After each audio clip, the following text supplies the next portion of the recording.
Oh, good morning. It was a toasty one last night. And part of it is just because it was so freaking humid. Anyway, yeah. Let's continue on for the day and talk about some boats and head up the Waccamaw River.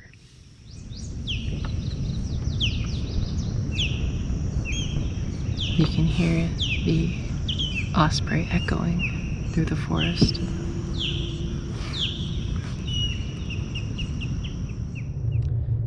Bit of noise pollution here. Any idea what that is? Airboats. Yeah, they're fun, but wow, do they produce noise pollution. And that's kind of an unspoken part of, you know, different kinds of pollution. I mean, you get noise pollution, water pollution, plastic pollution. But, yeah, wow, that is so loud. It just echoes everywhere.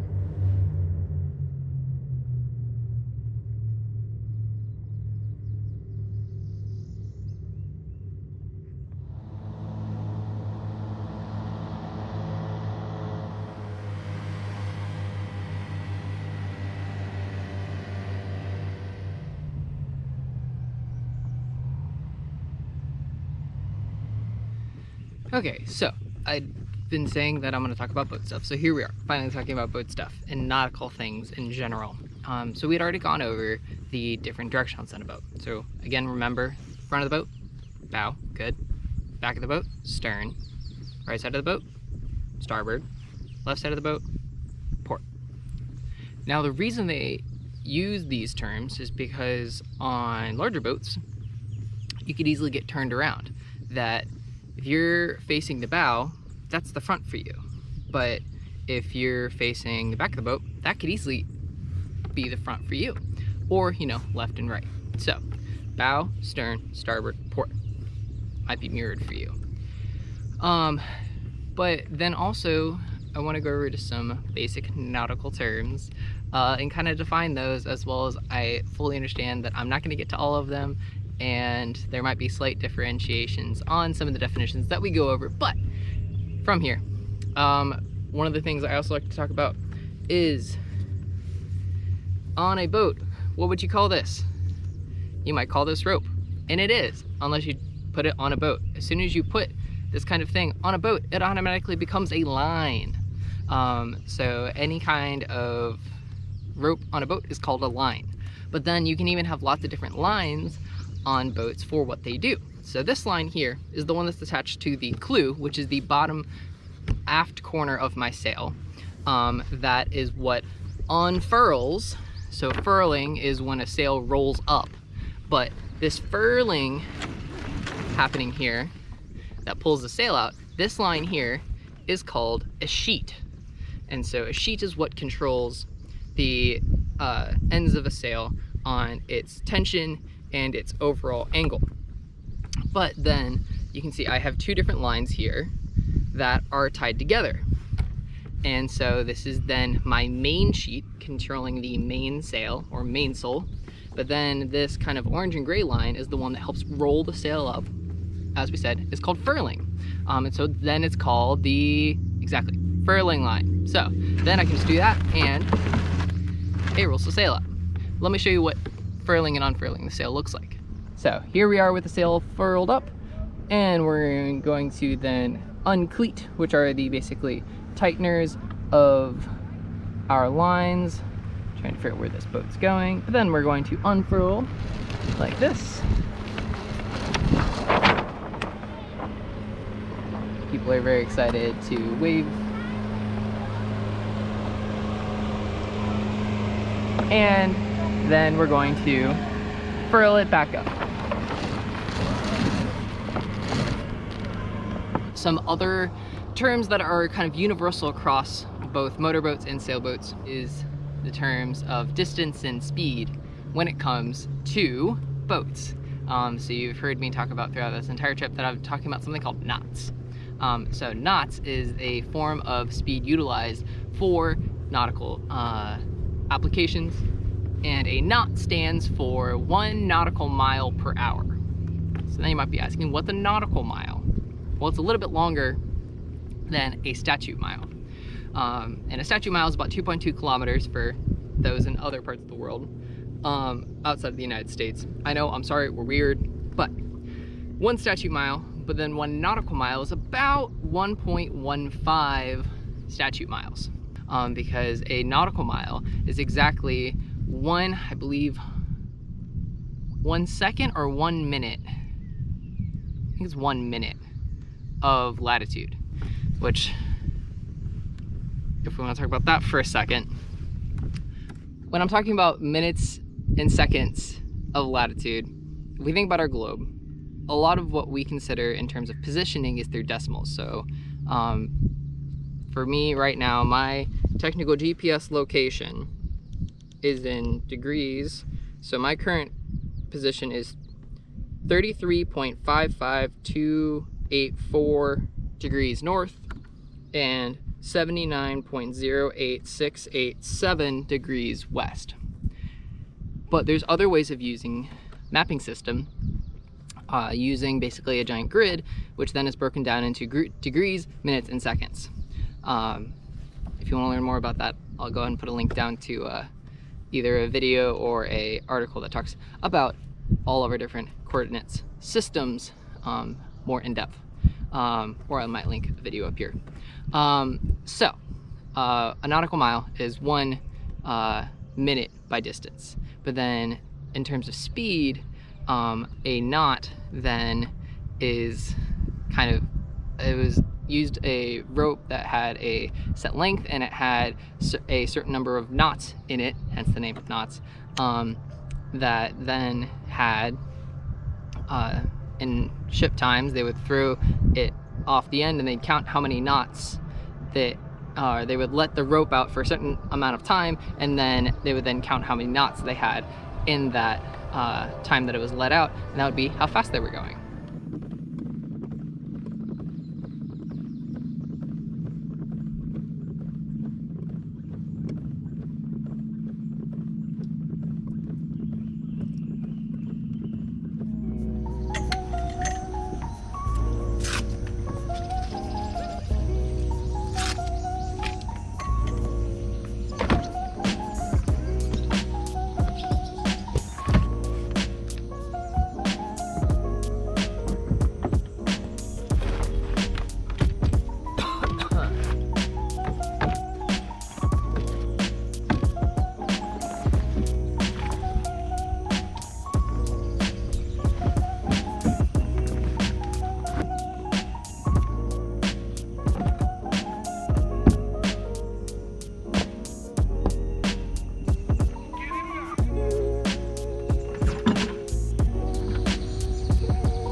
Well, this is something we haven't had to do in a while. Contacting a bridge! Because almost all the bridges have been the big tall ones that we're about to go under. But there's another small one that's probably like 50 years old. It's a swing bridge. And so, yeah, going under bridges. How about that? And that's also, like, you know, back to our like whole boating discussion, that going under bridges is a very important part of boating in general. And you do that through a conversation with the bridge operator through your VHF radio. You can also call them, but like VHF radio, very important. That most bridges operate on channel 9. The channel 16 is the general hailing channel for basically everyone. That's the one everyone listens to, so that you can then contact each other and then switch to another channel. And there are other channels that are utilized for different things. Oftentimes barges utilize channel 13, bridges utilize channel 9, and then a lot of marinas will do channels, I don't know, I've heard 11 or 72 or 68 or 69, but I will show you. I just kind of contracted the bridge here, but then I'll record a little bit of my conversation as I go through and after I leave.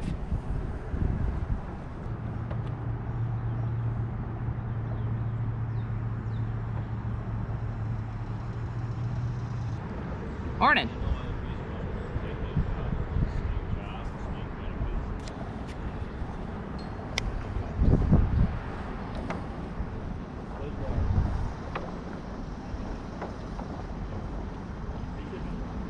Swing Bridge is a sailing vessel time and tide. I'm clear. Thank you very much. You're welcome. Have a great day.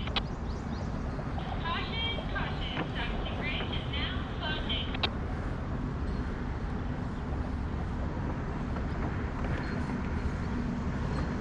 Sailing vessel time and tide switching back to 1-6. And there we go. We're now through a bridge. And you missed the first half of it, but normally it would have basically gone swing bridge is a sailing vessel time and tide, requesting your next opening, and they're like, sure, you'll get a little closer, they open, I go through, and then they have that.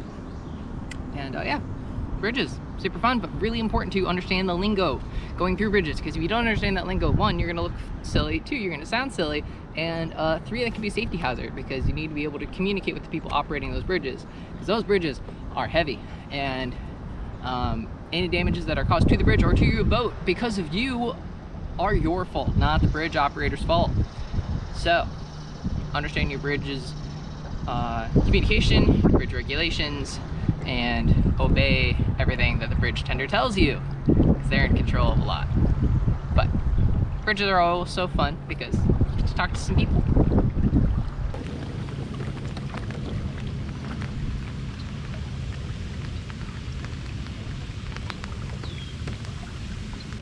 Now it might not look like it right now, but it's about to rain.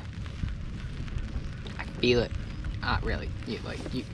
Hold on. You can see it.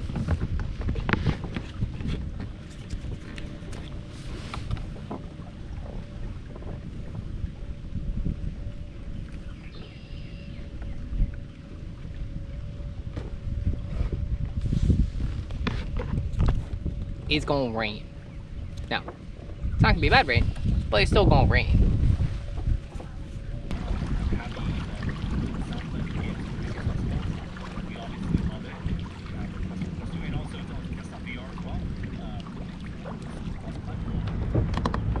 Cast off some lines. Bungee first, yeah. Yep. There you go. Getting off a sideways dock is always a little intriguing. There we go. And we're clear. There we go. Right. Thank you, sir, for everything. So good to see you. Fantastic to see you too. Safe travels, my friend. Thank you. Come back and see you again soon. So good to see friends. So good. And today, we are going to North Carolina. We're about to enter our 4th state of the entire trip so far. How crazy is that? We're gonna continue on, and I will also have this be our last day on the water here for this video. Talk a little bit more about boat related things. Then I'll catch you guys in the next video after that. But let's enjoy a nice day on the water, and hopefully we don't get too wet before the storm set in this afternoon.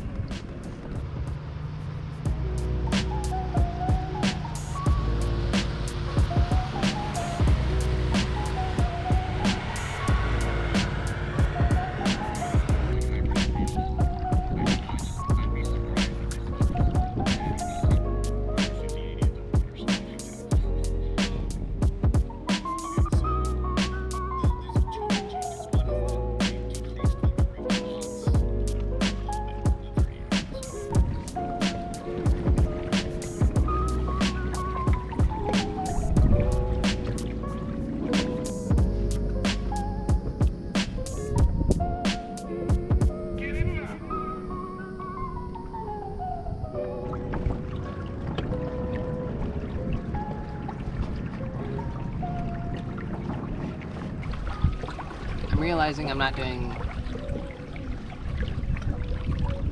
kind of the major part of this project of getting interviews. I haven't recorded an interview since Buford. I need to get my head back in this game because the trip is just a part of it. And maybe I just need to make the mental shift to do interviews later to get this trip over with. Doing both of them at the same time is tough.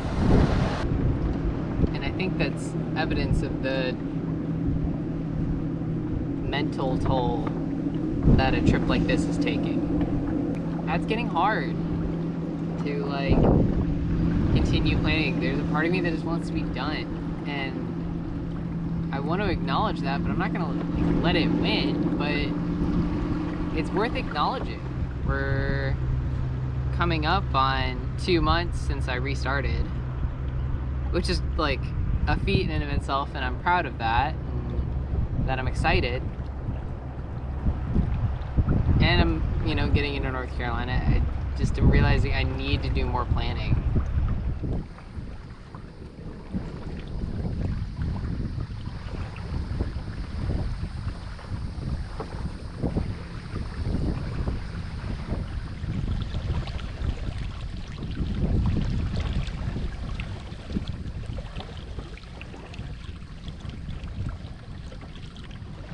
We're getting really close to North Carolina. You wouldn't know, you know, you were looking at a map, you wouldn't know you were about to cross into North Carolina because nature doesn't care about borders. Oh, that's a nice little bit. Anyway, there, that's it. We have now crossed, probably can't see any of that, but we have now crossed into North Carolina, making our 4th state of the trip.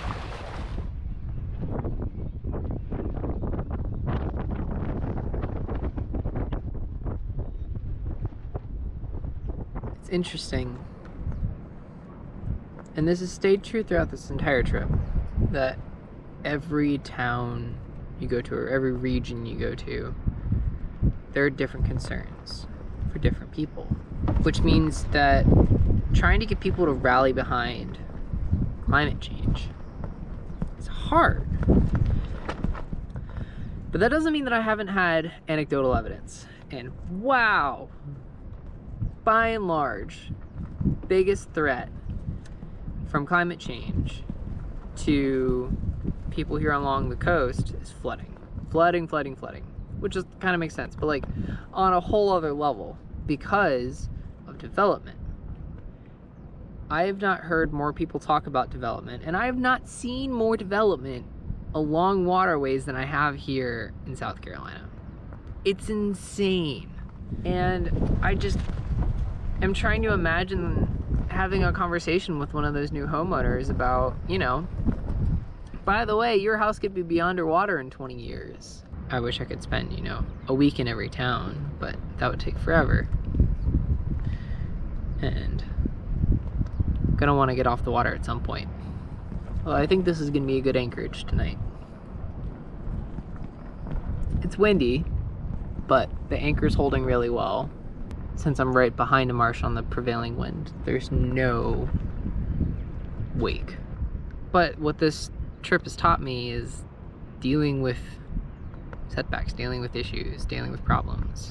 I've gotten really good at moving past problems. There are definitely days that, you know, I have no idea what I'm doing, and to some extent I kind of don't. I'm gonna go ahead and put my stern line on here so that people know that I'm here.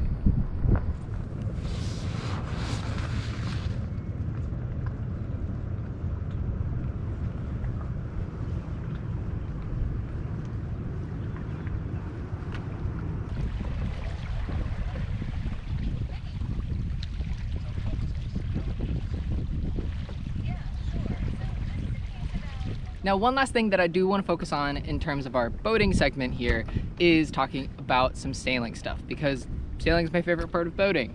We are also needing to talk about wind when it comes to sailing, in that when you have wind coming across like we do right now, and the wind is coming over the starboard side of the boat, therefore we are on starboard tack. If the wind was coming over the other side of the boat, it would be exotic, port tack. The way that sails work is same way as an airplane wing. That is just a sail on its side, or a sail is an airplane wing on its side. In that you've got a curvature, and as the wind passes over that wing, the air has to move faster on the back side of the wing than it does on the underside of the wing. Therefore, it creates a differential in pressure, causing you to move forward. That is with most sails. If you have a sail, something like a spinnaker, the big sail that you see outside of front of boats, that sail does not work in the same way that a airfoil might, because it's just a giant parachute pushing the boat.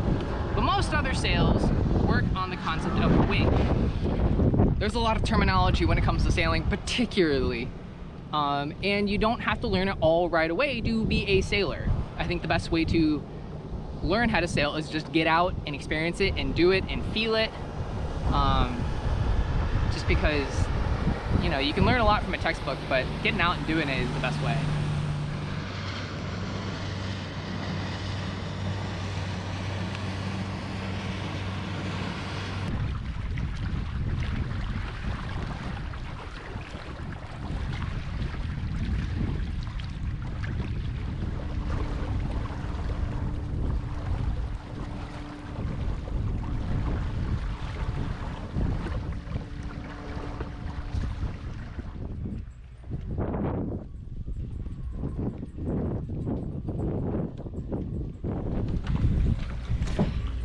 And there we are, we've made it to Southport, everybody, and I think that is a good place to end things there. So thank you all so much for watching. If you like this video, go and give it that thumbs up and subscribe if you are interested in following along my travels along the Intercoastal Waterway up the East Coast of the United States. We are just about 200 or 300 miles left on this trip, which is super exciting. But other than that, thank you all so much for watching, and I'll catch you out on the water.